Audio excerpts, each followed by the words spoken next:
Hey guys, it's Gaba VR. I'm a 360 content creator and photographer publishing 360 videos and creative tutorials on my channel. And this time I will talk about a topic which I haven't been talking about for a relatively long time. So let's jump into 360 photography again and let's see when we can use this camera and when we should pick up this one instead. Besides shooting 360 videos and working on 360 video techniques, creative 360 photography has always been one of my main topics on this channel, showing you such tricks like flying cam photos, regards 360 or shooting and editing Holy Planet photos. And I also uploaded further videos about 360 travel photography and building photography, among other inspirational behind-the-scenes contents. And now let's see a practical approach of 360 photography and virtual tour photography using small 360 cameras or DSLRs. You know, I love this design, and the first Ricoh Theta S I bought almost 4 years ago was very similar, and it has changed my life and my point of view in 360 photography. It was such a small camera with all the professional features I'd already used with DSLRs. I had full control over white balance, ISO and shutter speed settings for a proper manual exposure. Then as 360 camera market started to grow, I usually updated my cameras every year, and while video capabilities were improved step by step, photo quality seemed to be stuck somewhere. Although as 360 cameras became more and more popular, a lot of people found the potential of creating virtual tours easily. But can we really use them for professional tours? Well, I think both small 360 cameras and DSLRs have their own advantages. First, shooting with something like the One X, we can capture the moment, taking fast snapshots during traveling, playing around with new angles. And I think one of the most important aspects of photography is the ability of capturing the moment. So instead of shooting for minutes in a single location, we can take a 360 photo really quickly, and we don't miss any precious moments. Doesn't matter if we want to capture a memory in 360 or reframe it into a little planet or inverted planet photo later. In this point-and-shoot photography style, these compact 360 cameras are unbeatable and will never be replaced by any multi-shot solutions. 360 travel photography or street photography is about capturing the moment with a lot of moving objects or people around us. And the best way to shoot such photos is using a 360 camera. But when we have enough time to compose a scene and we'd like to take a really conscious shot in very high quality, picking up a DSLR or a similar mirrorless camera is still the best choice. Of course, the ease of use is still a great advantage of the 360 cameras, but there are some further and really important aspects. First, in 360 resolution does matter, and it's even more important than in traditional DSLR photography. As a 360 photo covers the entire 360 space, we only see a smaller part of it at once, and we have to zoom in very much. Even one of the high-end consumer or prosumer 360 cameras, the Ricoh Theta Z1 captures only 23 megapixel photos, while we can take 80 or 90 megapixels with DSLRs. On the other hand, there's a big difference in dynamic range, and despite we can shoot in RAW, these RAW files can be different than the ones in DSLRs.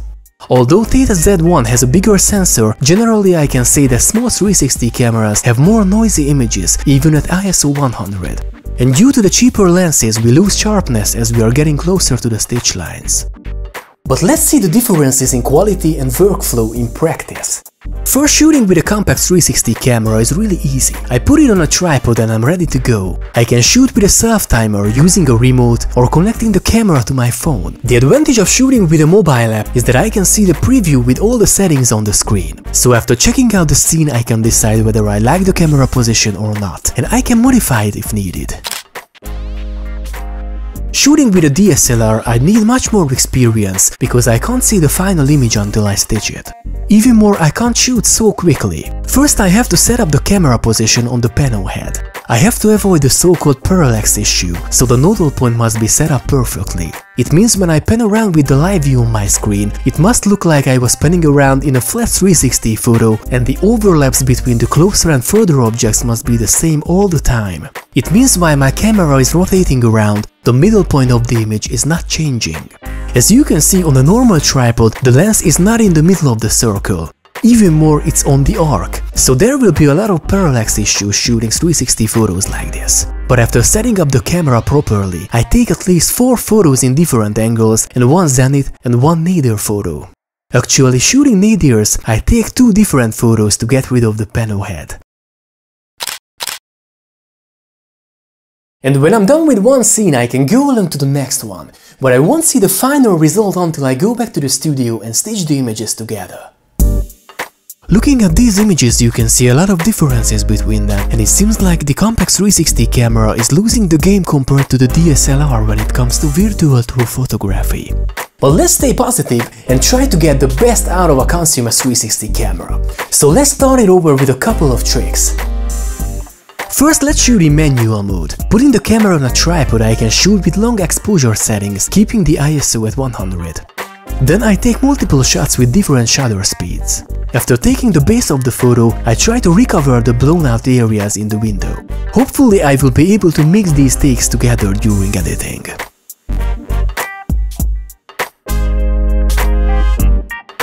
Or do you think it would be easier if I was shooting in RAW? Let's check it out and see the difference between the DNG and the JPEG photos. If I turn on the RAW option in the app, I will shoot two different files at the same time. There will be a JPEG and the DNG version on the SD card. I stitch them first and make a short comparison. I import the stitched JPEG and DNG into Photoshop without any modifications in Camera Raw, opening the RAW photo as a smart object. When looking at the result with Insta360 One X, I don't like the DNG photos at all. I was shooting with manual settings at ISO 100 and it's still very noisy. Actually, the RAW photo is even worse than the JPEG. And there is a lot more chromatic aberration too. On the other hand, you might observe that switching between the two images, it moves a little bit. It's very important that these photos were taken with one single exposure and the camera saved a JPEG and the RAW photo at the same time. But there's a visible difference in stitching. Here you can see the imperfection in the JPEG while the DNG seems to be stitched well. And the RAW photo seems to be a little bit brighter after importing it without any modifications into Photoshop. But even bringing down the highlights, it seems like I can't recover more details than in the JPEG version. Anyhow, the main downsides of these images are the noisiness and the lack of clarity and sharpness. But after all, I think I prefer the JPEG photo this time. Of course there's the stitching issue, but I don't worry about it so much, because I have another trick to get a better result. As I mentioned, the image is getting a little bit softer around the stitch lines, so I like to turn my camera in 90 degrees and take another shot without any further changes. And then I can merge the photos, avoiding the blurry pixels at the stitch line, only using the sharpest areas in the middle of the lenses. And last but not least, I recover the blown out area. I simply import the underexposed photo and create a mask revealing some details in the window. So that's how I can get a better result. And finally, I graded a little bit to match the colors to the DSLR photo. Except the resolution, they are getting a little bit closer, but unfortunately we can't recreate the missing details, so in the overall quality there will always be a difference. But finally, let's see the budget.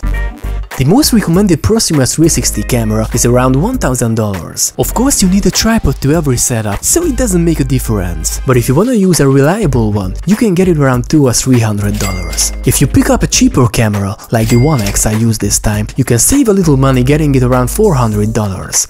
On the other hand, you can buy a basic DSLR camera body around $400 or a little bit more expensive one around $1,000. Then you need a fisheye lens for $300 and a panel head around $400. So after all, which setup do you think is the best value for money? Let me know in the comment section. And I hope I could help you by showing both shooting methods and my tricks with the Consumer 360 camera. Of course, post-production is something you also need to learn before jumping into DSLR panorama photography. But if you're interested about this topic, please let me know in the comment section and I will cover it in my upcoming videos. But until that, if you like this short video, please thumbs up, and for further 360 contents and tutorials, please subscribe to my YouTube channel and see you next time!